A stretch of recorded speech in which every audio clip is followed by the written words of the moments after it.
Boot cut బాలరాజుగా Sohel నిన్న సాయంత్రం నుంచి స్ట్రీమింగ్. తన పాత్రలో మెప్పించిన సోహెల్ కంటెంట్ను ప్రమాదంలో పడేసిన లూజ్ సీన్స్, మరింత జరగాల్సిన కసరత్తు. సోహెల్ హీరోగా చేసిన బూట్ కట్ బాలరాజు సినిమా ఈ నెల 2వ తేదీన ప్రేక్షకుల ముందుకు వచ్చింది. ఈ సినిమాకి థియేటర్ల నుంచి సరైన రెస్పాన్స్ రాలేదు. అలాంటి ఈ సినిమా నిన్నటి నుంచి ఆహాలో స్ట్రీమింగ్ అవుతుంది.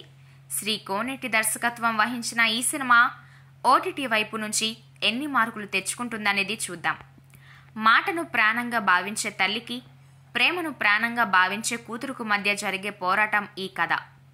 ప్రేమించిన అమ్మాయిని సొంతం చేసుకోవడం కోసం ఊరు పెద్దపై ఓ మిడిల్ క్లాస్ కుర్రాడు చేసే పోరాటం ఈ కథ.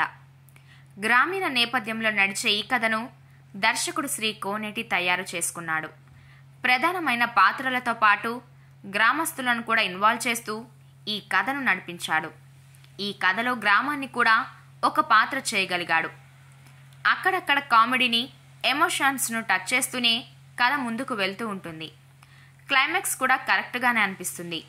హీరోగా సోహెల్ కామెడీతో కూడిన యాక్టింగ్ బాగానే అనిపిస్తాయి. గత చిత్రాల కంటే ఈ సినిమాలో డాన్స్ బాగా చేశాడు. ఇంద్రజ నటన గురించి ప్రత్యేకంగా చెప్పుకోవాల్సిన పని లేదు. మిగతా వాళ్ళంతా ఓకే.